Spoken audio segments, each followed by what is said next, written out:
Today I'm going to continue my journey through the textile towns along this particular stretch of the Leeds Liverpool Canal. Later there should be time for a spot of twitching.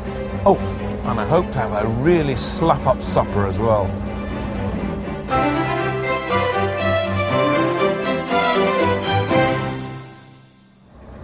Our epic adventure from Hull to Liverpool gathers pace as we pass through Blackburn. And believe me, there's plenty to talk about here.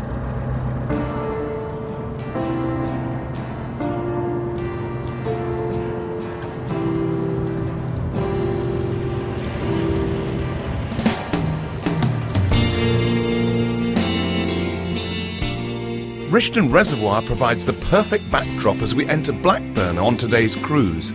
But there'll still be time to take in the delights of a very stately home high on a hillside.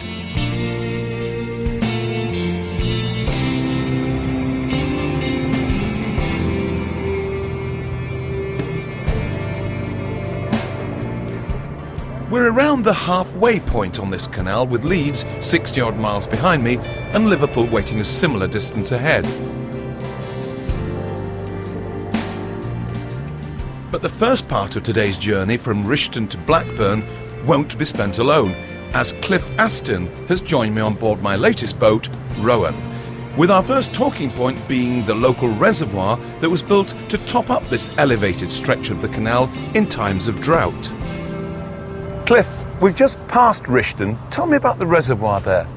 Well, it was built in 1830. It was a kind of an emergency measure because of hot, dry summers in 1824 and 1826.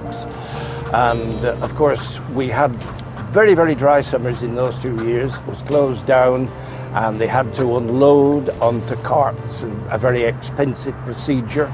So as an act of resurrection, if you like, a rescue, they built several compensation reservoirs, of which this was the first. What about restrictions of the water? Because water's a very valuable commodity. Absolutely. At one time in the past, very strict regulations where they reduced the wages of the lock keepers and the bank rangers to half pay in times of low water. And the water board actually said that this was to ensure vigilance and overseeing of the water, sort of thing. But what were they supposed to do, I wonder, to regulate? The only thing I can think of was they certainly brought in at times this business of making sure that every lock was full of boats before they would allow its use. They couldn't do it with, say, one boat in or two boats. It had to be 3 or 4. And that must have saved a lot of water. I think along this stretch of the canal, the Leeds-Liverpool, they had packet boats, didn't they? Yes, they did. What is a packet boat and what did it do? A packet boat was a passenger boat which they brought in to try and sort of rescue the underuse, if you like, of the canal.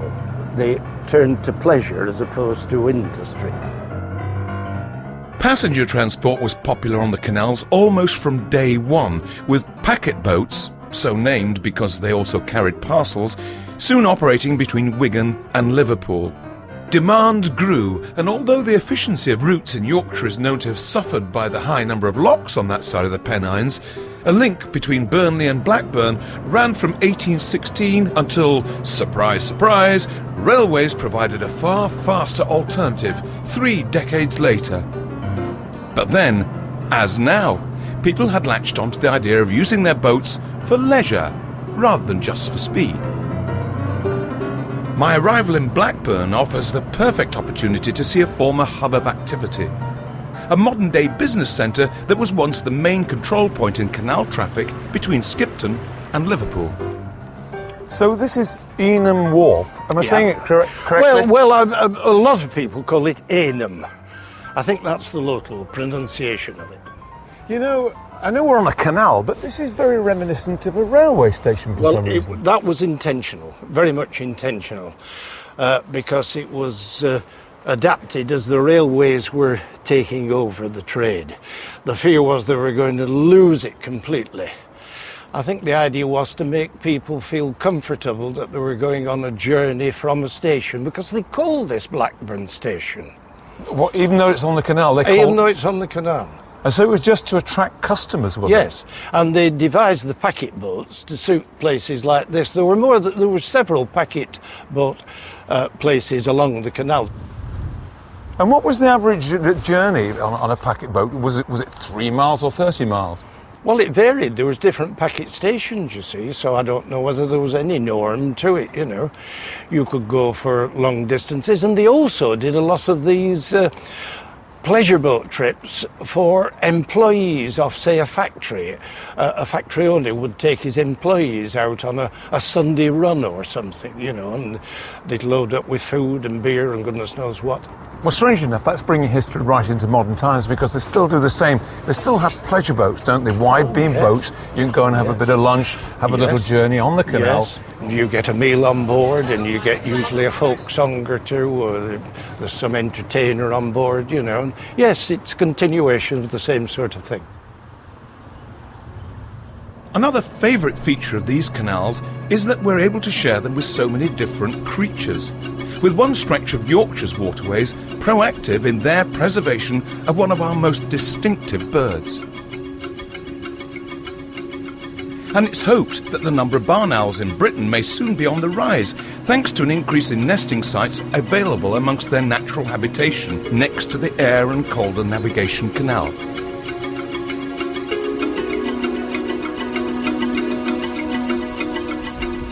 And one of the things we're looking at today is the very interesting barn owl box scheme we've got on the Aire and Calder canal, which you can see one of the examples of behind me. We've got a number of barn owl boxes located between Goole and Nottingley on the wilder stretches of this canal, and we're having some good luck at the moment because the population seems to be increasing. We've got quite a few successful breeding pairs of barn owls, which is a great success story for us and the barn owl as well. The barn owl population has been declining fairly drastically since the Second World War, and we think that's largely down to changes in farming practice and loss of habitat. What we did was we located areas where we thought barn owls could probably thrive, and you can see this area behind us here. It's rank grassland where we've located these barn owl boxes. It's a fairly isolated location where people don't tend to come that often as well. We put the boxes out in the vain hope that we might get some, and the populations have slowly moved in, so we know the food must be pretty good because they feed on rats and mice and voles. We know it's supporting the surviving barn owl population at the moment, and there's enough food to keep the young going. We did a bit of preliminary survey work this year with the Hoghton Tower Trust, and we know how many owls are successfully fledging this year, and that indicates that the food's obviously about, and the population's probably doing quite well at the moment.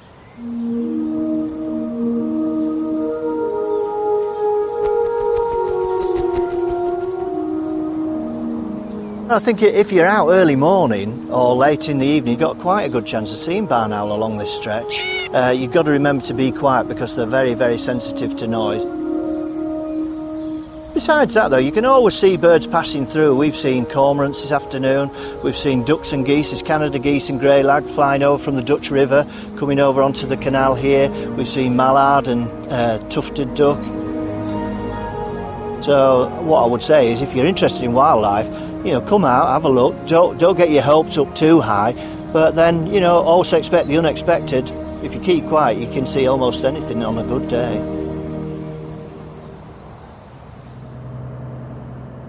There's something quite unusual coming up. It's 6 locks which are very close together, not a staircase lock, but very close together in the middle of a town. Of course, it was this waterway which made it possible for places like Blackburn to become an industrial town as opposed to just a provincial village. The Leeds Liverpool opened up a channel which meant that there could be lots of trade, industry and loads of money.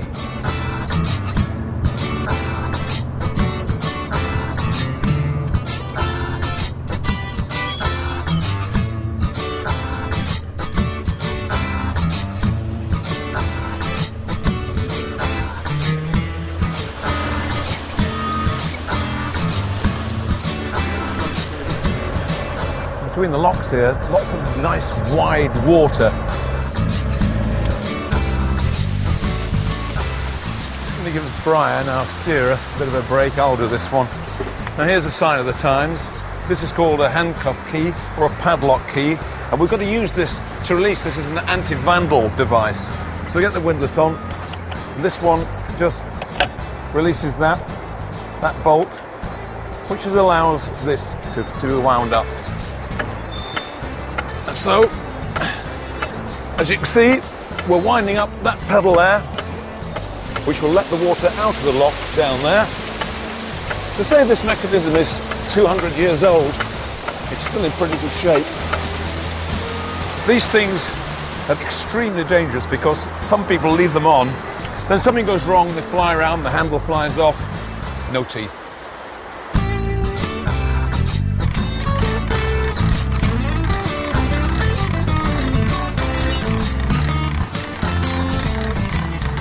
This is called a balance beam, and some of these beams are still original. This one isn't, as it happens, but a lot of them are 200 years old.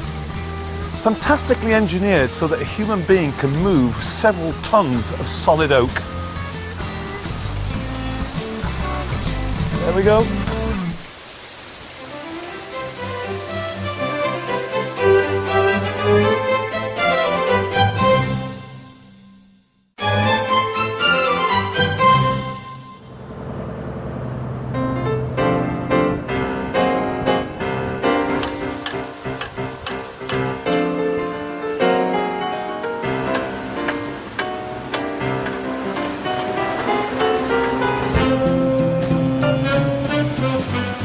Now I'm confused because I have never seen anything quite like this before, this whole construction here. Now obviously what's happened is the balance beam is too long because it's going to hit that wall when it opens like this. So they've devised this track system. I've never operated one of these ever before, so let's see. It must be a case of winding it, I suppose. Oh yeah, look at that. Look, how good is that? And actually, it's as smooth as butter as well.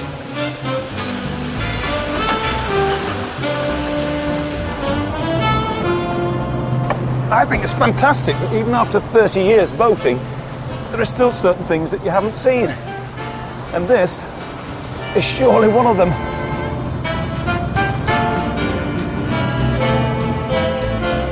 So here we are, sharing a lock. You've got to be friendly, you can't do anything else really. And besides which, obviously it saves water. Two boats using the same amount of water as one, which makes a lot of sense.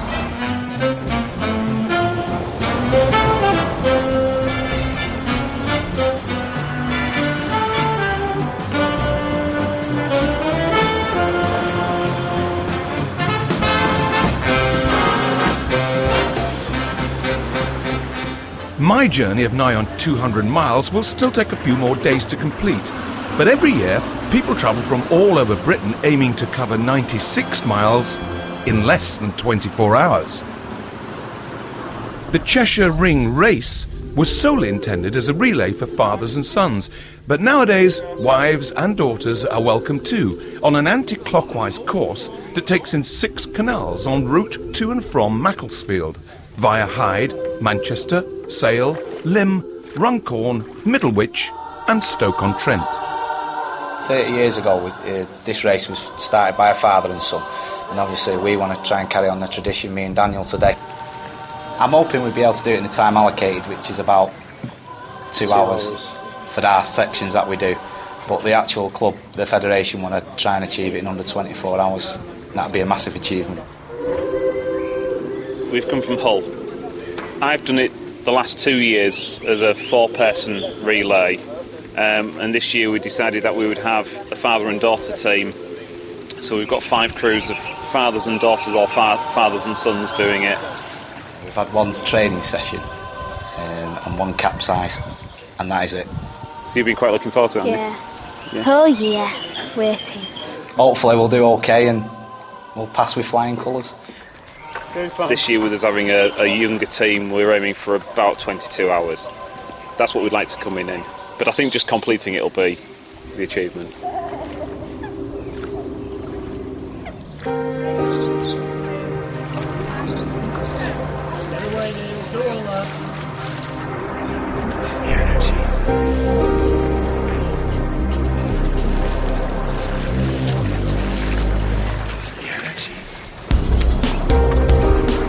This is a particularly good race in that there's lots of crews that are not regular racers. There's lots of mixed match sort of boats and paddlers, and meeting people at the changeovers just adds to the experience. It's going fine.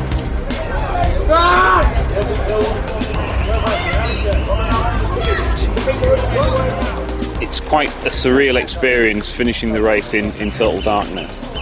What you can't see is the lock gates because they're painted black. So you're looking for the balance beams and the tips of them that are white. You're looking for sort of like changes in the bank height and just hoping that you've figured out where the locks are, and some careful back paddling when you get too close. Otherwise you hit them.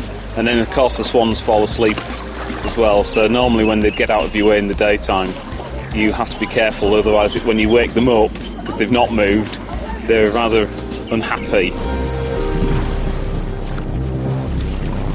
So it's just a completely different experience of paddling in the dark, the locks, the tunnels and things like that. Don't stop! Don't stop! Keep it going, come on, keep it going now! Keep it going all the way through. We finished at about 20 past 2 this morning, having started at 20 past 10 yesterday.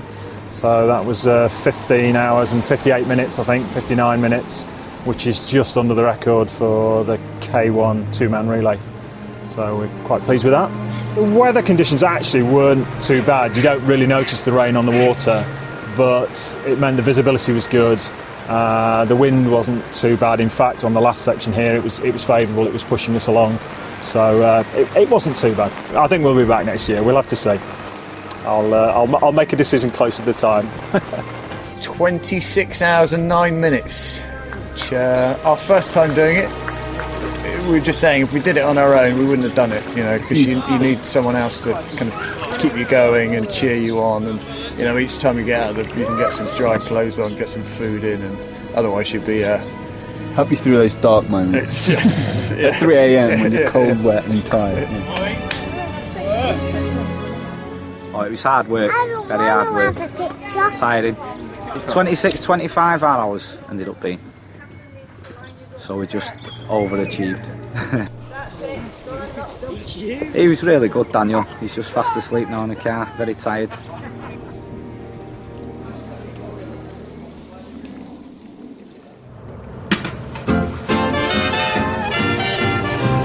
Never seen the sky so blue. The birds are singing, I got nothing to do. Hey, hey, hey, hey, it's just a sunny day. Ain't no clouds up in the sky. I'll dream them up and watch my daydreams go by. Hey, hey, hey, hey, it's just a sunny day. Ain't got time to worry, the sun is gonna shine all day. I'm not gonna hurry, you can tell the company they can keep my pay. My pocket's empty, the cupboard's bare.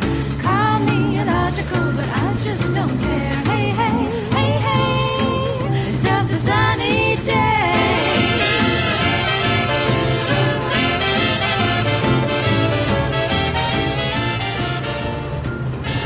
Well, we've now left Blackburn and its industrial skyline way behind, and we are now racing towards Riley Green. Well, we're doing 4 miles an hour, that's as fast as you're allowed to go. Just before we get there, though, there's a place called Hoghton Tower, which is in itself just a beautiful old house. But more importantly, this is the place that rewrote dining room menus throughout the land. Arise, sirloin.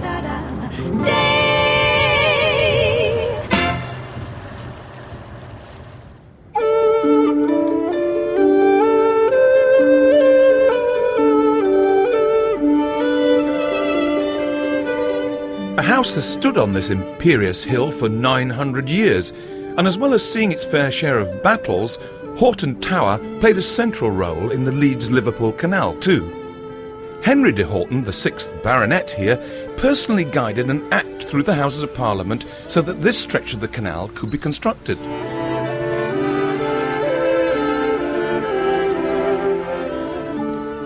And although royalty has visited this beautiful building over several centuries, one reputed event from 1617 still lives on today.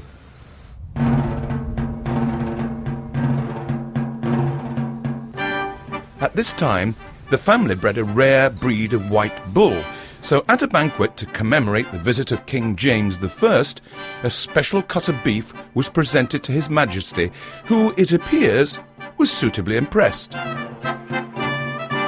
Beef was just about coming up onto the tables. It was rather like us having today caviar. It was a luxury product and therefore was, a dish fit for a king.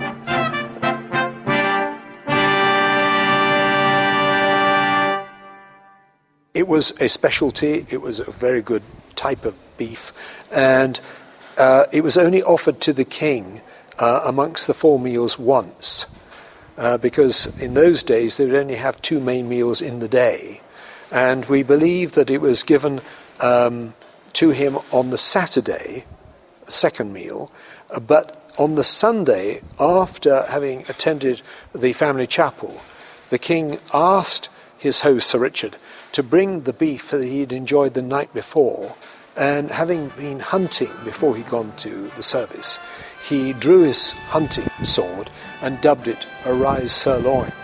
Now, whether they were all tanked up, we don't know, but whatever the case, it survived, and I think probably the king also wanted to play on the fact that he knew that it was a French word, but he wanted to anglicise it to give it the word sirloin.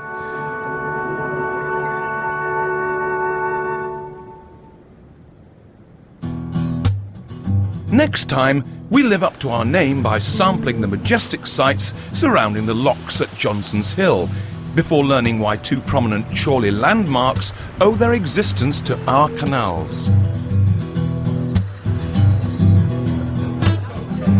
If I'm going to fit all that into one day, I'd better keep my energy levels up. So to honour James I and his love of good meat, I've decided to moor up here at Riley Green. Thank you very much. Let's see what all the fuss is about, shall we?